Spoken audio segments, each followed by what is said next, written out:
মানবতা বিরোধী অপরাধ মামলায় গ্রেফতার দেখানো হলো শহীদ জিয়া হত্যায় অভিযুক্ত মোজাফফরকে। তদন্ত সংস্থাকে 2 দিন জিজ্ঞাসাবাদের অনুমতি ট্রাইব্যুনালের। জুলাই আন্দোলনে এই যে মানবতা বিরোধী অপরাধ সংগঠিত হলো, সেখানে অনেক পরিকল্পনা তিনি বাস্তবায়নের সাথে জড়িত। ট্রাইব্যুনাল তাকে 2 দিন জিজ্ঞাসাবাদের জন্য আমাদেরকে অনুমতি দিয়েছেন। জুলাই হত্যার বিচার দাবিতে স্মারকলিপি 11 দলের। 1 বছরের সব মামলা নিষ্পত্তির আশা। দল হিসেবে আওয়ামী লীগের অপরাধের তদন্তের অগ্রগতিও মিলবে দ্রুতই। 1 বছরের মধ্যে জুলাইয়ের যত মামলা আছে সব ইনভেস্টিগেশন রিপোর্ট এবং জাজমেন্টের মধ্যে দিয়ে এগুলো আমরা নিষ্পত্তি করতে চাই। সংগঠন হিসেবে আওয়ামী লীগ কি অপরাধ করেছে, খুব দ্রুত গতিতে আমাদের এই সংগঠনের বিরুদ্ধে ইনভেস্টিগেশনটা চলমান আছে। কিছুদিনের মধ্যে আপনারা দৃশ্যমান একটা অগ্রগতি দেখতে পাবেন। দেখছিলেন প্রধান শিরোনাম। দুপুরের সময় সঙ্গে আছি আমি জিন্নাতারা যশোয়া। এবার অন্যান্য শীর্ষ সংবাদ। $1 ট্রিলিয়ন অর্থনীতি করতে কাজ করছে সরকার। বিদেশিদের অংশীদার হওয়ার আহ্বান প্রধানমন্ত্রীর। বিনিয়োগের সুরক্ষা, জ্বালানি নিরাপত্তা সহ ব্যবসা সহজীকরণে জোর। নৈতিক স্খলনে জামায়াত নেতা গাজী নজরুল দল থেকে বহিষ্কার হলেও এমপি পদ হারাবেন না। সংসদের চিঠি পেলে সিদ্ধান্ত নেবে ইসি। রাষ্ট্রপতি পদ খালি হলে 90 দিনের মধ্যে নির্বাচন। আবারও তীব্র হচ্ছে সিএনজি সংকট। ঘন্টার পর ঘন্টা দাঁড়িয়েও গ্যাস পাচ্ছেন না চালক। ব্যাহত নিত্যপণ্য সরবরাহ। কৃত্রিম সংকট তৈরি করে দাম বাড়ানোর পায়তারার অভিযোগ।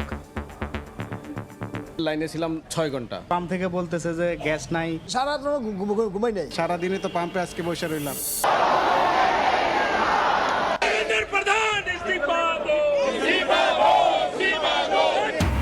শিক্ষামন্ত্রীর পদত্যাগ দাবিতে ভারত জুড়ে বিক্ষোভ। প্রশ্ন ফাঁসে জড়িতদের বিচার নিশ্চিতের ঘোষণা প্রধানমন্ত্রীর। তরুণদের ভবিষ্যৎ নষ্ট করেছেন মোদি, অভিযোগ রাহুলের।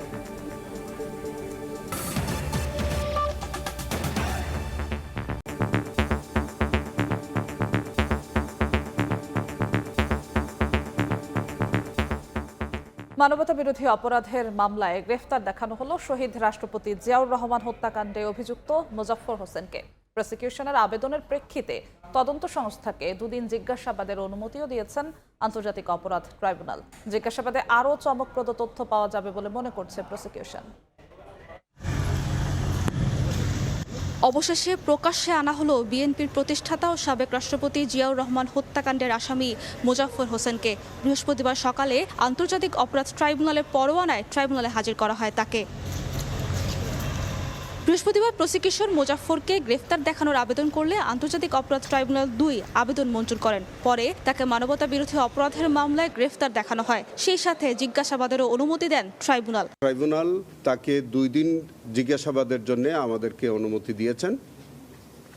আমাদের ট্রাইব্যুনালের ইনভেস্টিগেটিং অফিসার তার সুবিধা মতো তিনি যে কোনো সময় পরপর 2 দিন তিনি জিজ্ঞাসাবাদ করতে পারেন, অথবা তিনি একদিন করেও জিজ্ঞাসাবাদ করতে পারবেন। প্রসিকিউশন জানায়, আওয়ামী লীগ সরকারের আমলে সংঘটিত মানবতা বিরোধী অপরাধের সঙ্গে সম্পৃক্ততা থাকার অভিযোগে মোজাফফরের বিরুদ্ধে প্রোডাকশন ওয়ারেন্ট জারি হয়। জিজ্ঞাসাবাদে আরও চমকপ্রদ তথ্য পাওয়া যাবে বলে দাবি করেন চিফ প্রসিকিউটর। মাসুদউদ্দিন চৌধুরী তৎকালীন সরকারের সাথে ঘনিষ্ঠতা, উনি একজন পলাতক খুনি হওয়া সত্ত্বেও অনেক পার্শ্ববর্তী দেশের সাথে তার যাতায়াত, বাংলাদেশ সরকারের সাথে তার ঘনিষ্ঠতা, সংশ্লিষ্টতা, কথোপকথন, এবং জুলাই আন্দোলনে এই যে মানবতা বিরোধী অপরাধ সংগঠিত হলো, সেখানে অনেক পরিকল্পনা তিনি বাস্তবায়নের সাথে জড়িত। ইতোমধ্যে জিয়াউর রহমান হত্যার ঘটনায় মোজাফফর হোসেনের বিচারের জন্য তাকে সেনা আদালতে রাখা হয়েছে। সাবরিনা মজুমদার, সময় সংবাদ, ঢাকা। 1 বছরের মধ্যে জুলাই হত্যাযজ্ঞের সব মামলা নিষ্পত্তির আশা প্রকাশ করেছেন চিফ প্রসিকিউটর মোহাম্মদ আমিনুল ইসলাম। দল হিসেবে আওয়ামী লীগের বিচারের অগ্রগতি শিগগিরই মিলবে বলেও জানান তিনি। অন্যদিকে জুলাই হত্যাযজ্ঞের বিচার নিশ্চিতে 7 দফা দাবি নিয়ে চিফ প্রসিকিউটর বরাবর স্মারকলিপি দিয়েছে 11 দলীয় জোট। বৃহস্পতিবার সকালে জুলাই গণহত্যা দ্রুত বিচার ও সুষ্ঠু তদন্তের দাবিতে চিফ প্রসিকিউটর বরাবর স্মারকলিপি জমা দিতে আন্তর্জাতিক অপরাধ ট্রাইব্যুনালে আসেন 11 দলীয় জোট এবং জুলাই শহীদ ও আহত পরিবারের সদস্যরা। জুলাই হত্যাকাণ্ড মানবতা বিরোধী অপরাধের বিচারের অগ্রগতি ও সুষ্ঠু তদন্ত সহ 7 দফা দাবি জানান তারা। স্মারকলিপি জমা দেওয়া শেষে বিচারিক প্রক্রিয়া নিয়ে অসন্তোষ জানান জামায়াত নেতা হামিদুর রহমান আজাদ। আমরা তো আমাদের দাবিগুলো ফরমালি দিয়েছি, এখন আজকে তো যে আপডেটটা পেলাম 2 বছর যদি আমরা হিসাব করি, যদি ওনার টেনিয়রে নয়, সব মিলিয়ে আমরা প্রক্রিয়ার ব্যাপারে বলবো।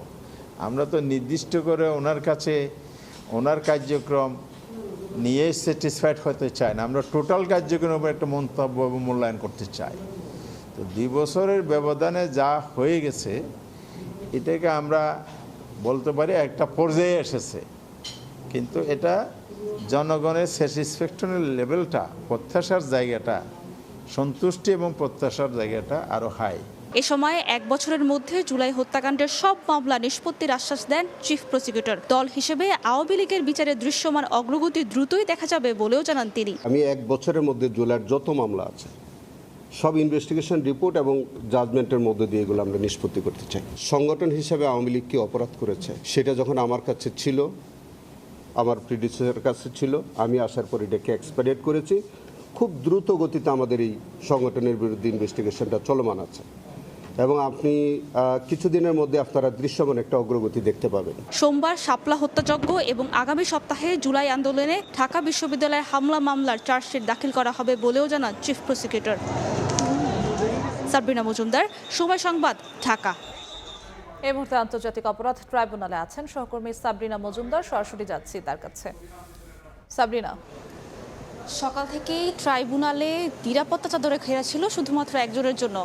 সাবেক রাষ্ট্রপতি জিয়াউর রহমান হত্যা মামলায় যিনি অভিযুক্ত অর্থাৎ মোজাফফর হোসেন, তাকে নিয়ে ট্রাইব্যুনালে যখন হাজির করা হয় তখন কিন্তু নিরাপত্তা চাদরে ঘেরা ছিল আন্তর্জাতিক অপরাধ ট্রাইব্যুনাল। তাকে ঠিক 9:30টার দিকে আনা হয় এবং 9:30টার দিকে আনার পর 12:30টার দিকে আন্তর্জাতিক অপরাধ ট্রাইব্যুনালের এজলাসে তাকে নিয়ে যাওয়া হয় এবং পরবর্তীতে কিন্তু প্রসিকিউশন যেহেতু আগেও আমাদেরকে বলেছিলেন যে তাকে আবেদন করা হবে যে তাকে জুলাই হত্যাকাণ্ডে, যেহেতু মাসুদ উদ্দিন চৌধুরী জুলাই আগস্ট মানবতা বিরোধী অপরাধে তাকে যাতে গ্রেফতার দেখানো হয়, কারণ যখন 2024 সালে 5ই আগস্ট হয়, জুলাই আগস্টের সময় মাসুদ উদ্দিন চৌধুরীর সাথে ফোনালাপে জন্ডু নাম দিয়ে মোজাফফর হোসেন কথা বলেন এবং সেই প্রেক্ষিতে আজকে আন্তর্জাতিক অপরাধ ট্রাইব্যুনালে মানবতা বিরোধী অপরাধের মামলায় তাকে গ্রেফতার দেখানো হয় এবং ট্রাইব্যুনাল সেটি নির্দেশও দেন যে মানবতা বিরোধী অপরাধের মামলায় যাতে মোজাফফর হোসেনকে গ্রেফতার দেখান। এবং পরবর্তীতে যেহেতু মাসুদ উদ্দিন চৌধুরী ইতোমধ্যেই ট্রাইব্যুনালে জুলাই আগস্টের বিভিন্ন হত্যাকাণ্ডের মামলায় আসামি হয়ে আছেন, তার সাথে যে কথোপকথনগুলো হয়েছে এবং সেই কথোপকথনের মাধ্যমে কিন্তু আরও অনেকগুলো তথ্য আসলে আমাদের সামনে উঠে আসতে পারে।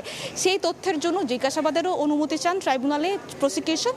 প্রথমে যখন প্রসিকিউশন আবেদন করেন জিজ্ঞাসাবাদের জন্য, তারা 2 দিন চান এবং কিন্তু পরবর্তীতে ট্রাইব্যুনাল 1 দিনের অনুমতি দিল। পরবর্তীতে প্রসিকিউশন যখন বলে যে এই মামলাগুলোর সাথে তো অনেক কিছু জড়িত, যেহেতু 16 বছরে মাসুদ উদ্দিন চৌধুরীর সাথে তার প্রতিনিয়ত যোগাযোগ হতো এবং ভারতেও তিনি যাতায়াত করতেন, সেহেতু পরবর্তীতে প্রসিকিউশন 2 দিনের জিজ্ঞাসাবাদ অনুমতি দিয়েছিলেন। এবং এখন প্রশ্ন হচ্ছে যে এই যে মোজাফফর হোসেন তিনি কি কারাগারে প্রেরণ করবেন নাকি সিনিয়র আদালতে তাকে নিয়ে যাওয়া হবে।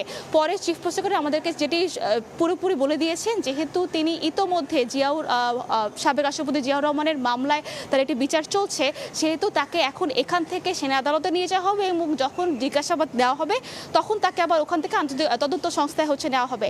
তো এখন পর্যন্ত আন্তর্জাতিক অপরাধ ট্রাইব্যুনাল থেকে এই ছিল সর্বশেষ খবর। আন্তর্জাতিক অপরাধ ট্রাইব্যুনাল থেকে সরাসরি যুক্ত হয়েছিলেন সহকর্মী সাবরিনা মজুমদার। এবার জুলাইয়ের দিনলিপি।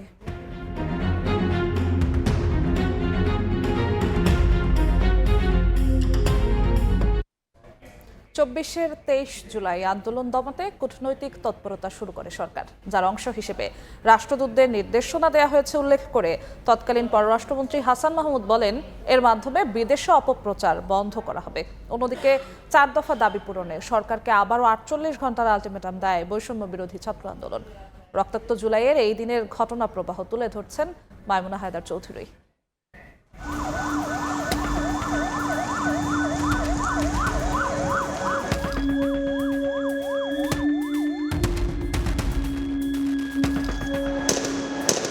24-এর এই দিনে আন্দোলন দমাতে নানান কূটকৌশলে নামে আওয়ামী লীগ সরকার।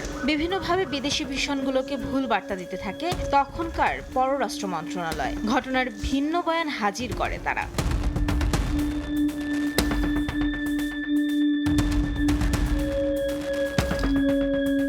23 জুলাই 2024। বৈষম্য বিরোধী ছাত্র আন্দোলনের সমন্বয়করা 4 দফা জরুরি দাবি পূরণে সরকারকে আরও 2 দিনের আলটিমেটাম দিয়ে জানান, এই 4 দফা পূরণ না হলে 9 দফা নিয়ে আলোচনার সুযোগ নেই। তখন নাহিদ ইসলাম সহ আমাদের অন্যান্য সহযোদ্ধারা 4 দফা ঘোষণা করেন।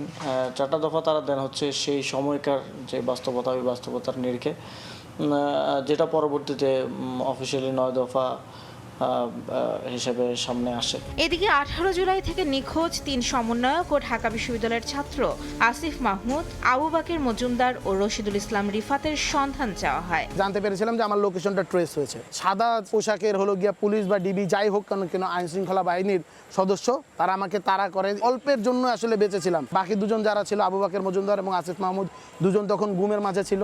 নিখোঁজ সমন্বয়কদের মুক্তি চেয়ে এদিন বিবৃতি দেন ঢাকা বিশ্ববিদ্যালয়ের বর্তমান ও সাবেক 22 শিক্ষক। এদিকে ছাত্র জনতাকে হত্যার বিচার চেয়ে বিবৃতি পাঠান 71 বিশিষ্ট নাগরিকও। ইন্টারনেটের সিগন্যাল হচ্ছে না, ফোন ব্যবহার করা তখন চিন্তার বিষয়। এই সময়টায় আমরা প্রতিদিনই প্রায় যেটা করছিলাম যে কোনো না কোনোভাবে আমাদের প্রতিবাদ জারি রাখছিলাম। আমাদের সবারই অনেক রিস্ক ছিল, কিন্তু সেই রিস্কটা মানে না নিয়ে তখন আমরা কি করতাম? কারণ আমাদের চোখের সামনে আমাদের শিক্ষার্থীরা মারা যাচ্ছিল। পৃথিবীর বিভিন্ন দেশে বিভিন্ন গুরুত্বপূর্ণ শহরগুলোতে আমাদের এই আন্দোলনের পক্ষে ইন্টারন্যাশনাল কমিউনিটিকে অ্যাওয়ার করার জন্য তারা কর্মসূচি করলো। এর আগে বিদেশি কূটনীতিকরা দেশের পরিস্থিতি নিয়ে উদ্বেগ জানালে রাষ্ট্রীয় সম্পদ ধ্বংসের চিত্র বিদেশি কূটনীতিকদের ঘুরে দেখানোর পদক্ষেপ নেয় পররাষ্ট্র মন্ত্রণালয়। হাসান মাহমুদ জানান, গুজব প্রতিরোধে কাজ করছে বিদেশের মিশনগুলো। আমরা আমাদের মিশনগুলোকে এ ব্যাপারে সতর্ক করেছি।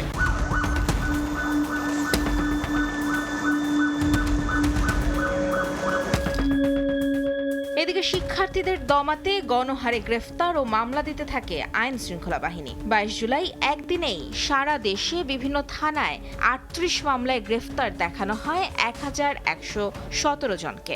মাত্র 5-7 দিনে অন্তত 10,000-এর উপরে সাধারণ শিক্ষার্থী, বিভিন্ন রাজনৈতিক দলের নেতাকর্মীদেরকে গ্রেফতার করা হলো। তো তখন আমাদের ইয়েটা ছিল যে আন্দোলনটাকে কোনোভাবে চালিয়ে নিয়ে যাওয়া। কিন্তু কোনো হুমকি আর হুঁশিয়ারি দমাতে পারেনি শিক্ষার্থীদের।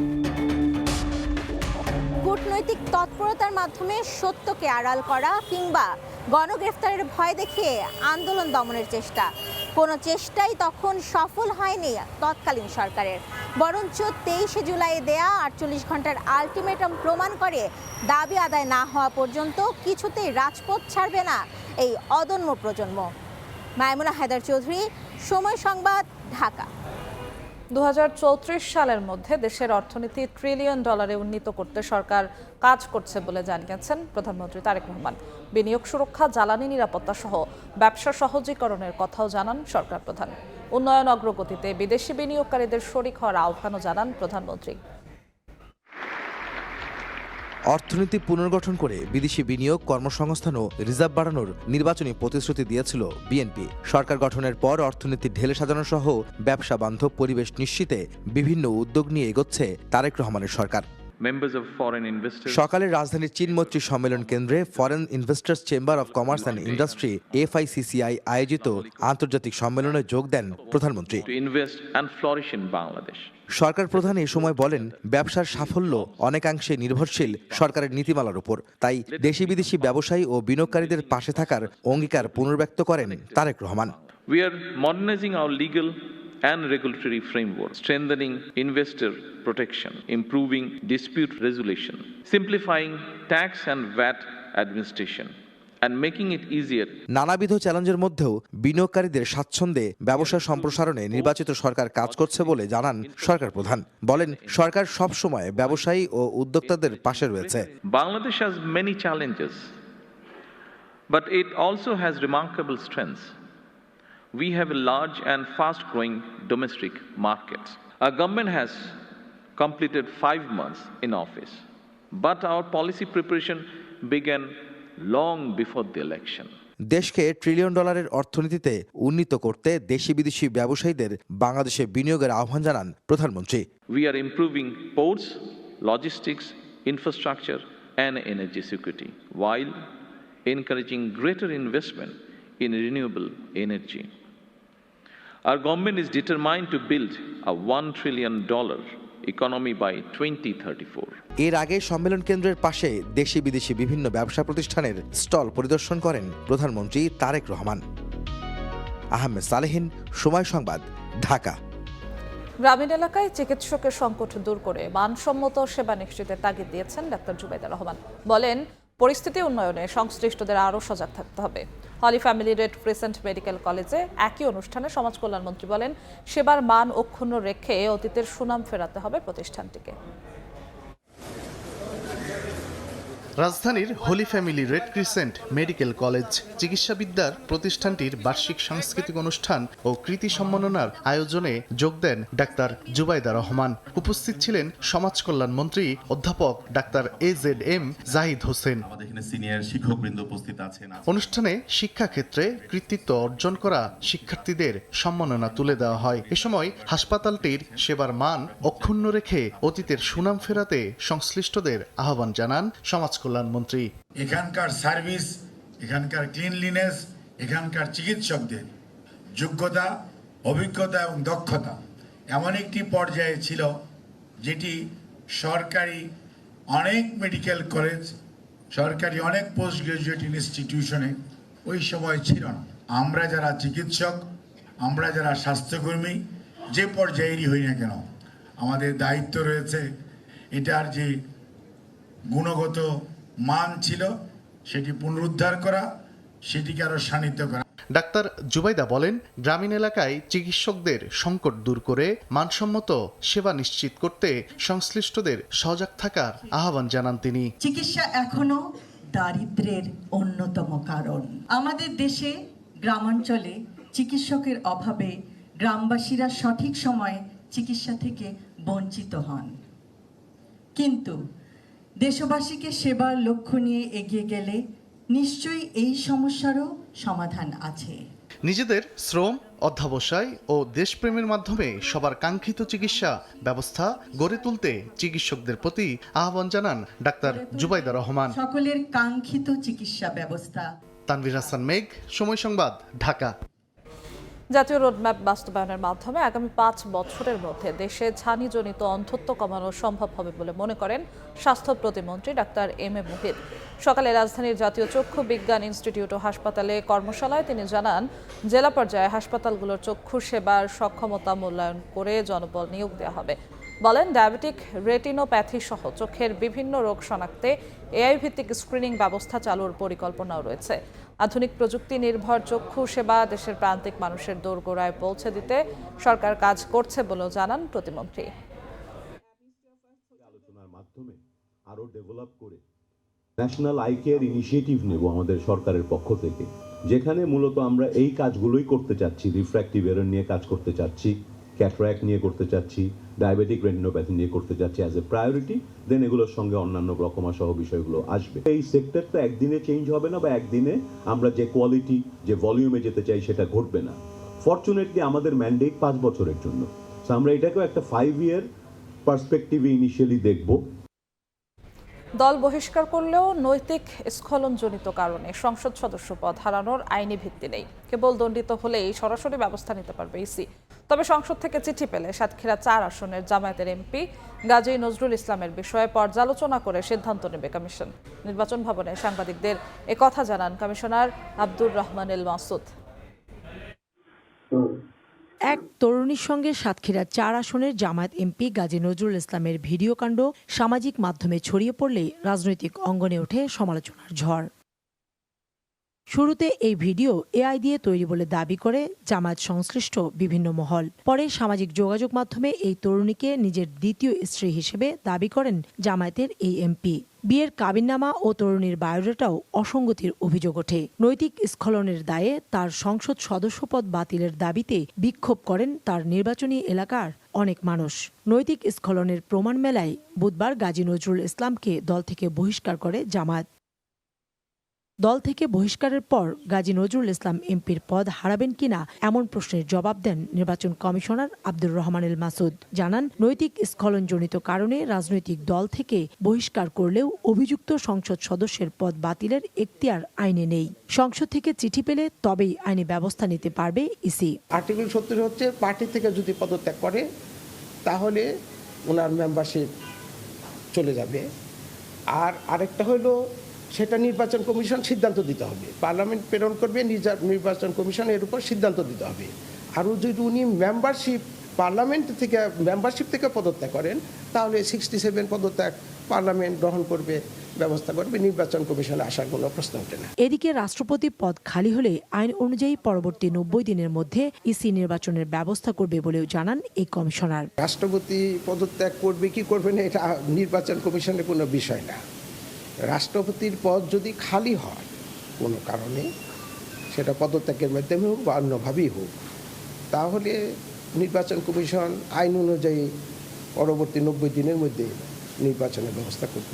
সম্প্রতি রাষ্ট্রপতি মোহাম্মদ শাহাবুদ্দিনের পদত্যাগ নিয়ে গুঞ্জন নিয়ে প্রশ্নের জবাবে একথা জানান এই কমিশনার। আপনাদের যদি অ্যাকশন নিতে হয়। কাউসার চৌধুরী কুমু, সময় সংবাদ, ঢাকা। আবারও তীব্র হচ্ছে গ্যাস সংকট। সরবরাহ কমে যাওয়ায় রাজধানীর বিভিন্ন ফিলিং স্টেশনে ঘন্টার পর ঘন্টা দাঁড়িয়ে থেকেও গ্যাস পাচ্ছেন না চালকরা। বন্ধ রয়েছে অধিকাংশ সিএনজি স্টেশন, যেগুলো চালু রয়েছে সেগুলোতেও মিলছে না চাহিদা মতো গ্যাস। এতে চরম ভোগান্তিতে পড়েছে গ্রাহক। দ্রুত সংকট সমাধানের দাবি তাদের। গ্যাসের তীব্র সংকটে থমকে গেছে সিএনজি চালিত যানবাহনের স্বাভাবিক চলাচল। ঘন্টার পর ঘন্টা লাইনে দাঁড়িয়েও মিলছে না গ্যাস। বন্ধ রয়েছে অধিকাংশ ফিলিং স্টেশন। বৃহস্পতিবার সকাল থেকে রাজধানীর বিভিন্ন সিএনজি স্টেশনে যানবাহনের দীর্ঘ সারি। মধ্যরাত থেকে অপেক্ষায় আছেন কেউ কেউ। অভিযোগ, দীর্ঘ অপেক্ষার পরও মিলছে না গ্যাস। 3টা বাজে এসে এই যে পাম্পের কাছাকাছি এসে এখন পাম্প থেকে বলতেছে যে গ্যাস নাই। মহাখালীর গ্যাস পাম্পের লাইনে ছিলাম 6 ঘন্টা, 4টা পাম্প বন্ধ। পরে রাত্রে 4টা বাজে এসে আবার এই পাম্পের লাইন দিছি নাবিজকুর গেটের থেকে। দাম বাড়ে আমার ভোগাবে কেন? আমরা সারা ঘুমাই নাই, কালকে সারাদিন ডিউটি করছি, এখন বলেন আমরা কি করবো? আমরা ফিলিং স্টেশন সংশ্লিষ্টরা বলছেন সরবরাহ নেই চাহিদার অর্ধেক সিএনজির। আমাদের নর্মালি যে চাহিদা থাকে বা যে পরিমাণ আমাদের বিক্রি 1-2% পাচ্ছি না। লাইনে গ্যাসের প্রেশার না থাকার কারণে আমাদের কম্প্রেসার চলছে না। কম্প্রেসার না চলার কারণে আমরা গ্যাস দিতে পারছি না, এবং কম্প্রেসার মানে গ্যাসের লাইনের প্রেশারটা এতই বেশি কম যে আমরা কম্প্রেসার স্টার্ট করতে পারছি না, বন্ধ হয়ে যাচ্ছে। 2-3 PSI-তে থাকে। এটা মেশিন স্টার্ট দিলে মেশিন আর কম্প্রেস করতে পারে না, আলটিমেটলি শাটডাউন হয়ে যাচ্ছে। এদিকে ময়মনসিংহেও সিএনজি স্টেশনে গ্যাস সংকটে দেখা গেছে যানবাহনের দীর্ঘ সারি। ময়মনসিংহ শহরে আমাদের 6টা পাম্প আছে, 6টা পাম্পের মধ্যে প্রায় 5টা পাম্পই বন্ধ। আমরা যেখানে আসছি গ্যাস এখন যে বাড়িতে যাব এই গ্যাসটা আমরা পাইতেছি না। জাতীয় গ্রিডের কারিগরি ত্রুটি দূর করে সরবরাহ স্বাভাবিক করার চেষ্টা চলমান রয়েছে বলে জানিয়েছে জ্বালানি ও খনিজ সম্পদ বিভাগ। সারি সারি যানবাহন, দীর্ঘ প্রতীক্ষা। সংকটের প্রেক্ষাপট ভিন্ন হলেও ভোগান্তির চিত্র একই। এ সংকট সমাধানে সরকারের দ্রুততম পদক্ষেপের প্রত্যাশা সাধারণ গ্রাহকদের। সামদানি প্রত্যয়, সময় সংবাদ, ঢাকা। গ্যাস সংকটের খবর জানাতে এই মুহূর্তে রাজধানীর মগবাজারে আছেন রিপোর্টার সামদানি প্রত্যয় এবং ময়মনসিংহে আছেন ওবায়দুল হক। সরাসরি শুরুতে যাচ্ছি সামদানির কাছে। সামদানি, সকাল থেকে রাজধানীর বিভিন্ন ফিলিং স্টেশন আমরা ঘুরে দেখেছি। এই মুহূর্তে আমরা মগবাজারের একটি ফিলিং স্টেশনে অবস্থান করছি।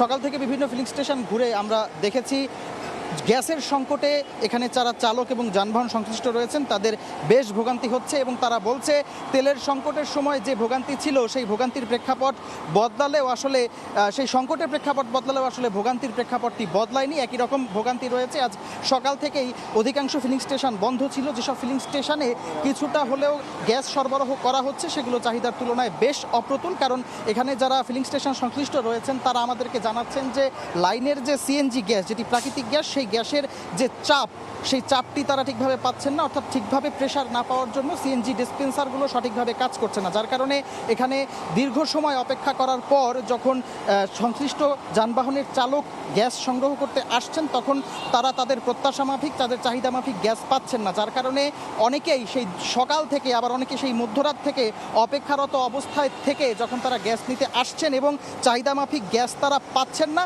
সেক্ষেত্রে তারা বেশ ক্ষোভ প্রকাশ করছেন এবং তারা ক্ষুব্ধ হয়ে এটি বলছেন যে অবস্থা বা এই অচলায়তন কখন কাটবে সেইটি নিয়ে তারা বারবারই সংশ্লিষ্ট কর্তৃপক্ষের কাছে জবাবদিহিতা চাইছেন এবং তারা এই সংকটের দ্রুত সমাধান চাইছেন। এখানে আমরা দেখতে পাচ্ছি যে এই ফিলিং স্টেশনটিতে সামান্য পরিমাণে বা কিছুটা স্বল্প পরিসরে আসলে গ্যাস সরবরাহ করার কাজ চলছে, তবে সেটি চাহিদার তুলনায় বেশ অপ্রতুল। তবে সকাল থেকে আমরা দেখতে পেয়েছি অধিকাংশ গ্যাস স্টেশনে যেসব জায়গাতে সিএনজি সংগ্রহ করা হয় সেই সব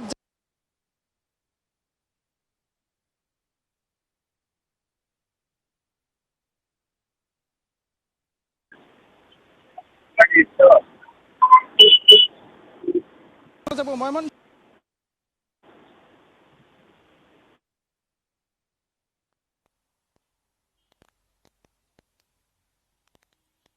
একই চিত্র কিন্তু ময়মনসিংহ নগরীতে সিএনজি স্টেশনগুলোতে সিএনজি চালিত যে যানবাহন চালক যারা রয়েছেন তাদের অপেক্ষার প্রহর যেন শেষই হচ্ছে না, কেবলই আসলে দীর্ঘ হচ্ছে যানবাহনের সারি। এখানে অনেকেই কাল রাত থেকে এখানে রাত থেকে এসে অপেক্ষা করছেন দেশের জন্য,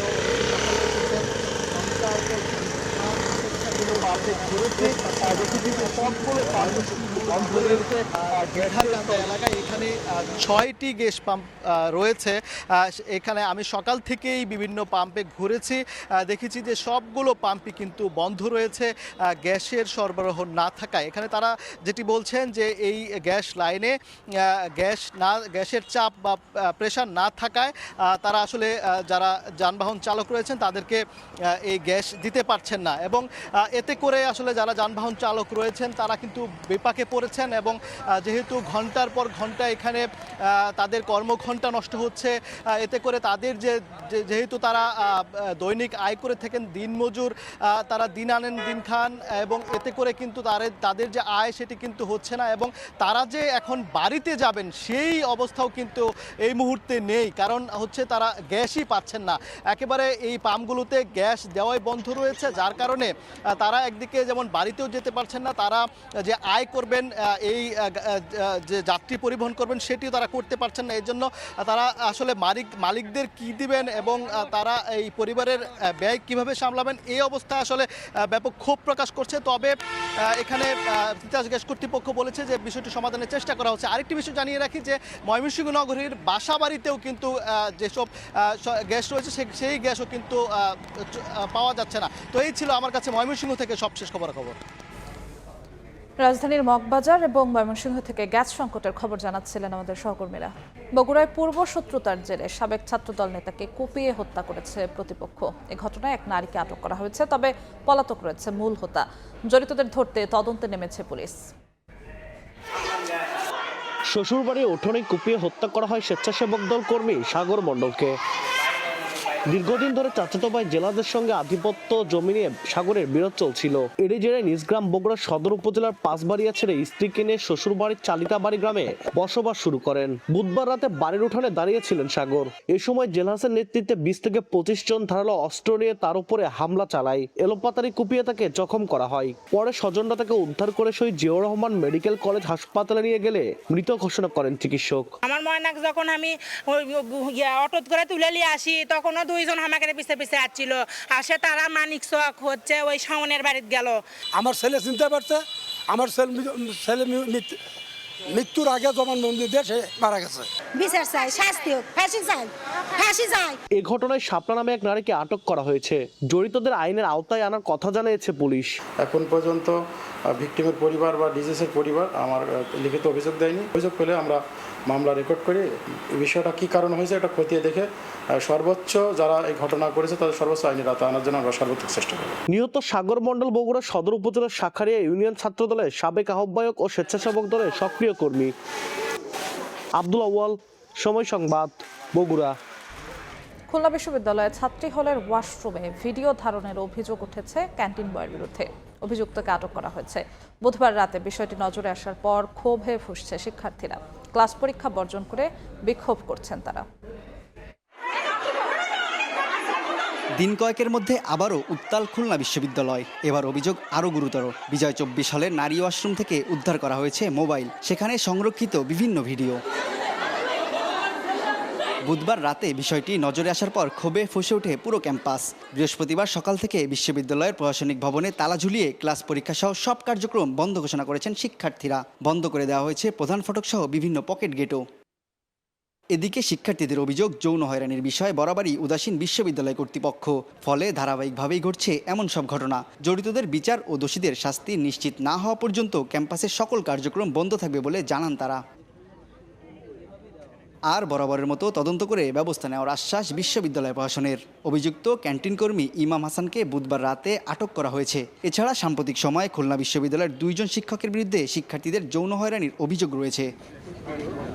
তানজিম আহমেদ, সময় সংবাদ, খুলনা। এই মুহূর্তে খুলনা বিশ্ববিদ্যালয়ে আছেন সহকর্মী তানজিম আহমেদ, সরাসরি যাচ্ছি তার কাছে। তানজিম, খুলনা বিশ্ববিদ্যালয়ে আজকে সকাল থেকে প্রশাসনিক এবং একাডেমিক সব ধরনের কার্যক্রম বন্ধ করে দিয়েছে সাধারণ শিক্ষার্থীরা।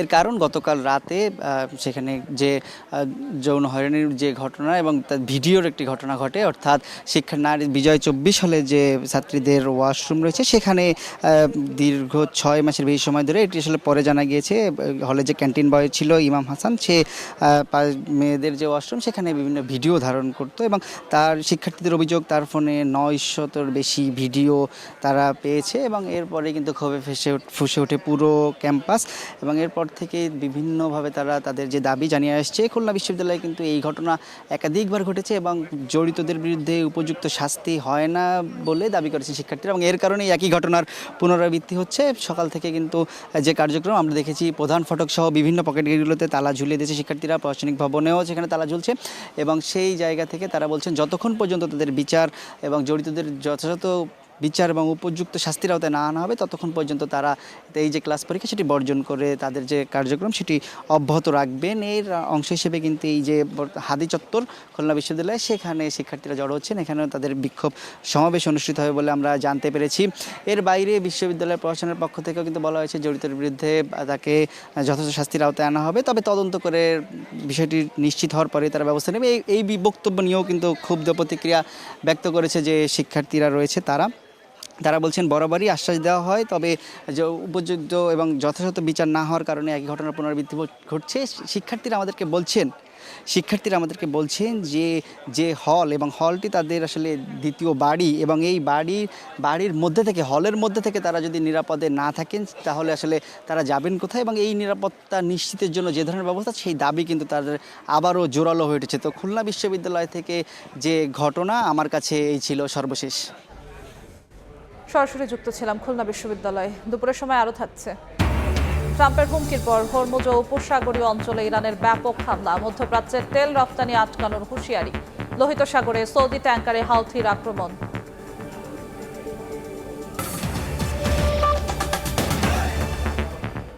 তিস্তার পানি ওঠানামায় রংপুরের গঙ্গাচড়ায় ভাঙন ঝুঁকিতে কয়েক হাজার হেক্টর ফসলি জমি, বিভিন্ন স্থাপনা। কুড়িগ্রামে ব্রহ্মপুত্র ধরলা দুধকুমারের ভাঙনে 2 মাসে বসত ভিটা হারিয়েছে অন্তত 3 শতাধিক পরিবার। তিস্তার পানি কখনো বাড়ছে আবার কখনো কমছে, এতে নতুন করে দেখা দিয়েছে নদী ভাঙনের শঙ্কা। রংপুরের গঙ্গাচড়ার কাচারিপাড়া এলাকায় তীব্র ভাঙন ঝুঁকিতে রয়েছে কয়েক হাজার হেক্টর আবাদি জমি, হাট বাজার এবং সরকারি বেসরকারি বিভিন্ন প্রতিষ্ঠান।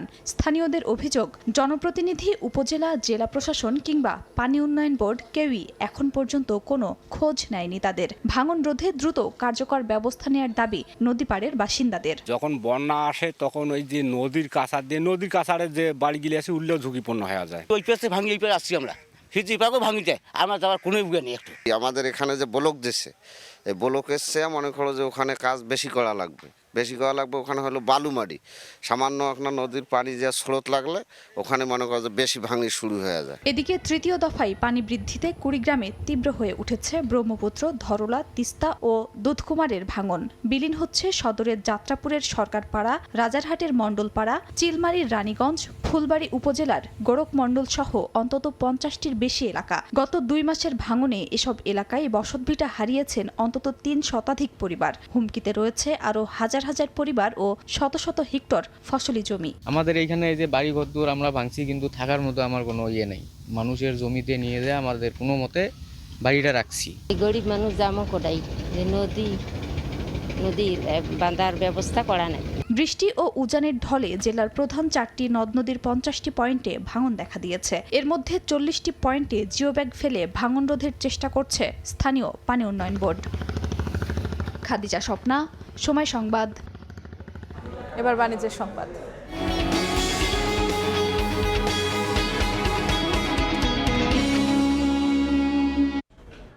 বিনিয়োগ আকর্ষণে জ্বালানি সরবরাহ নিশ্চিতে ভাসমান এলএনজি টার্মিনাল বাড়ানোর পরিকল্পনার কথা জানিয়েছেন বাণিজ্যমন্ত্রী। এদিকে জ্বালানি নিরাপত্তা নিশ্চিত করা কঠিন হলেও সরকার সেই কাজ শুরু করেছে বলে দাবি প্রধানমন্ত্রীর অর্থ উপদেষ্টার। সকালে ফিকে আয়োজিত সেমিনারে এলসি খোলার সময় কমিয়ে আনা, স্থিতিশীল নীতিমালা তৈরি সহ যুগোপযোগী পদক্ষেপ নেওয়া হচ্ছে বলে আশ্বস্ত করেন নীতি নির্ধারকরা। মূলধনী যন্ত্রপাতি আমদানিতে যেখানে আমলাতান্ত্রিক জটিলতায় কেটে যায় বছর, সেখানে অনুমোদন চাওয়ার 15 দিনের মধ্যে এলসি খুলতে পারবেন ব্যবসায়ীরা। ব্যবসা বান্ধব এমন নানা উদ্যোগের কথা তুলে ধরে বাণিজ্যমন্ত্রী জানান, বিনিয়োগ আকর্ষণে এবার নজর নিরবচ্ছিন্ন জ্বালানি সরবরাহ নিশ্চিত করা। Bangladesh has a shortfall of about 1100 mmcfd of gas at the moment. It's actually not 1100, it's about 1600 to 1700. We are trying to expedite the process to add two more FSRU in the process. রাজধানীর আগারগাঁয়ে foreign investors chamber of commerce and industry FICCI আয়োজিত এই সম্মেলনে ব্যবসায়ীদের আশ্বস্ত করে BIDA chairman বলেন, বিনিয়োগ বান্ধব পরিবেশ তৈরির সর্বোচ্চ চেষ্টা করছে সরকার। This new law and this new institution allows us to privatize a lot of government's assets in a much faster pace. We do expect Invest Bangladesh to be in effect within next 2 weeks and the new organization to start its journey.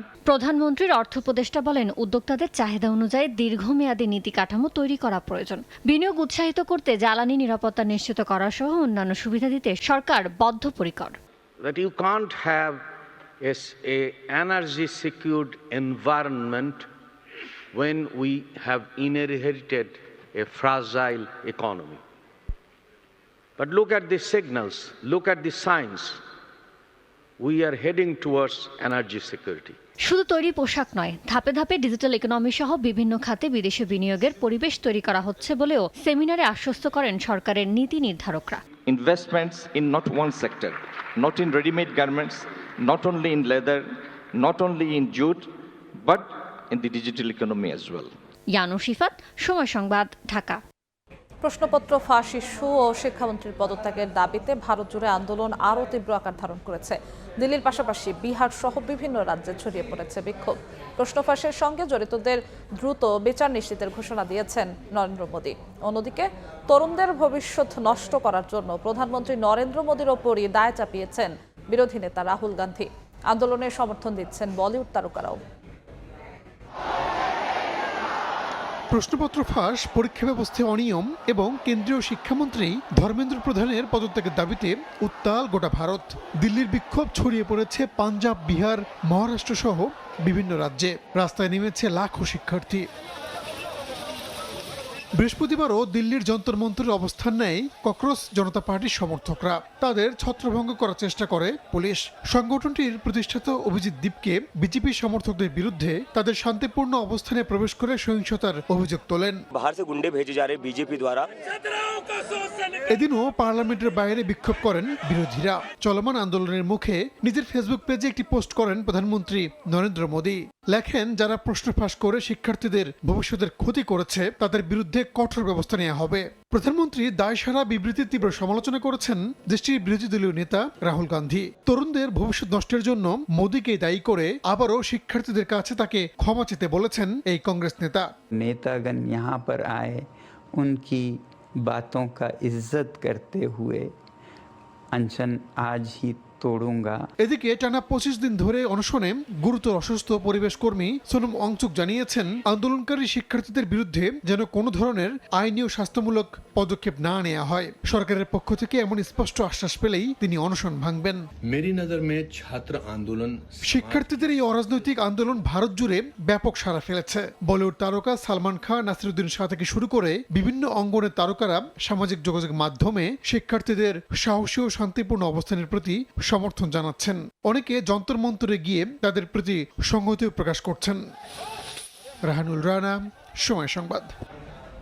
Hormuz প্রণালীতে জাহাজে হামলা হলে ইরানের সেতু ও বিদ্যুৎ কেন্দ্র বোমা মেরে উড়িয়ে দেওয়ার হুমকি দিয়েছেন মার্কিন প্রেসিডেন্ট ডোনাল্ড ট্রাম্প। পাল্টা হুঁশিয়ারি দিয়ে তেহরান জানিয়েছে, ইরান তেল বিক্রি করতে না পারলে মধ্যপ্রাচ্যের অন্য কোনো দেশকেও তেল রফতানি করতে দেওয়া হবে না। একই সঙ্গে মার্কিন আগ্রাসনের সহায়তা করা সব পক্ষকেই বৈধ লক্ষ্যবস্তু করার সতর্ক বার্তা দিয়েছে দেশটি। এর মধ্যেই পাল্টাপাল্টি হামলা অব্যাহত রয়েছে। এদিকে লোহিত সাগরে সৌদি আরবের জ্বালানিবাহী দুটি ট্যাঙ্কারে বড় ধরনের হামলার দাবি করেছে ইয়েমেনের হাউথি বিদ্রোহীরা। হামলার পর ট্যাঙ্কারে আগুন ধরে গেলেও কোনো হতাহতের খবর পাওয়া যায়নি।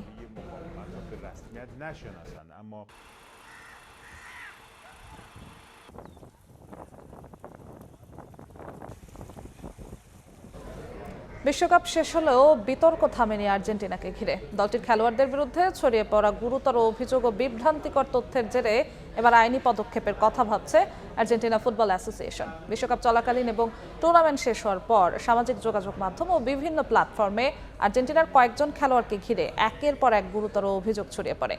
দেশটির ফুটবল অ্যাসোসিয়েশনের দাবি, এসব অভিযোগের বড় একটি অংশই ভিত্তিহীন এবং পরিকল্পিতভাবে বিভ্রান্তি ছড়ানোর উদ্দেশ্যে প্রচার করা হয়েছে। এমন পরিস্থিতিতে খেলোয়াড়দের সুনাম রক্ষা এবং ভুয়া তথ্যের উৎস শনাক্ত করতে আইনি ব্যবস্থা নেওয়ার বিষয়টি গুরুত্বের সঙ্গে বিবেচনা করছে তারা। যদিও কার বিরুদ্ধে বা কোন অভিযোগের ভিত্তিতে মামলা করা হবে সে বিষয়ে এখনও আনুষ্ঠানিকভাবে কিছু জানানো হয়নি। তবে বিশ্বকাপের মাঠের লড়াই শেষ হলেও আর্জেন্টিনার জন্য বিতর্কের লড়াই এখন গড়াচ্ছে আদালতের দিকেই।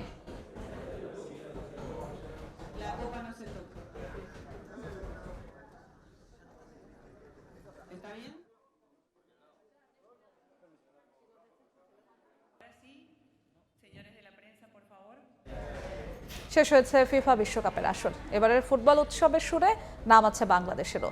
নোরা ফাতেহির সঙ্গে গান গেয়ে প্রশংসায় ভাসছেন বাংলাদেশি বংশোদ্ভূত আন্তর্জাতিক সঙ্গীত শিল্পী সঞ্জয়। আন্তর্জাতিক মঞ্চে বাংলাদেশের প্রতিনিধিত্ব করার অভিজ্ঞতা নিয়ে সঞ্জয়ের সঙ্গে কথা বলেছেন সহকর্মী আইরিন আয়াত। বাংলাদেশকে আপনি রিপ্রেজেন্ট করেছেন ফিফা বিশ্বকাপের মঞ্চে, তো সেই ফিলিংসটা আগে একটু জানতে চাই আপনার কাছ থেকে। It's the biggest honor of my life, honestly. And I'm lucky that I was the vessel to be able to do that for my people. But I think we have a very beautiful language, beautiful culture, beautiful people. যে গানের মাধ্যমে FIFA বিশ্বকাপের মঞ্চে আপনার আসা, সেই গানের একটা ঘটনা যদি আপনার কাছ থেকে জানতে চাই। ওর সাথে মিলেছিলাম এলএতে, ও এলএতে এসেছিল প্রমোশনের জন্য। তখন আমরা জাস্ট কথা বলছিলাম, like, hey, what kind of songs do you like making? She asked me, and I told her that I like making celebration songs that everybody can celebrate with and jump up and down with. And so she said we should pitch a song to FIFA because we already একবার perform করেছিল FIFA World Cup এ কাতারে. That planted a seed in my brain, and I was like, আমি বাসায় গিয়ে just manifest করছিলাম আমরা একদিন definitely ওই মঞ্চে যাব। Then ও মনে হয় আফগানে ছিল, মরক্কো ভার্সেস কোন একটা কান্ট্রির ম্যাচ দেখছিল, আর ওর স্টোরিতে আমি শুনলাম ওদের চ্যান্ট সির সির, এটার মিনিং হচ্ছে let's go let's go. Okay, so that means let's go perfectly into the melody of ফিলেলেজিমাদা। আপনি একটু একটু গাইছেন, তো দুই লাইন একটু কি গাওয়া যায় আপনার দর্শকদের জন্য লাইভ? গান গাওয়ার তো অনেকজন শিল্পী আছে বাংলাদেশে, আমি গান বানাই। But maybe one day. কিন্তু এই গানটাতে তো আপনি আছেন। Just 2 lines for your audience. Filetimada, for the night is over. Feel us getting closer. Filetimada.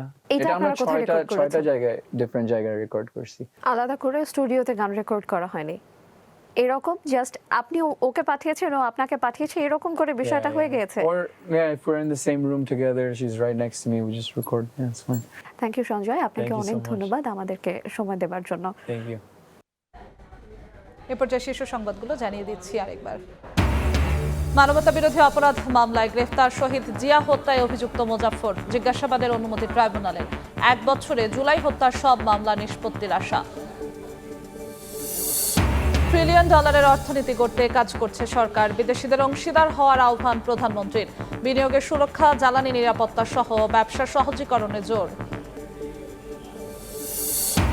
এবং নৈতিক স্খলনে জামায়াত নেতা গাজী নজরুল দল থেকে বহিষ্কার হলেও এমপি পদ হারাবেন না। সংসদের চিঠি পেলে সিদ্ধান্ত নেবে ইসি। রাষ্ট্রপতি পদ খালি হলে 90 দিনের মধ্যে নির্বাচন। এই ছিল দুপুরের সময়ের পর বিভাগীয় সময় নিয়ে আসছি কিছুক্ষণ পর, সঙ্গেই থাকুন সময়।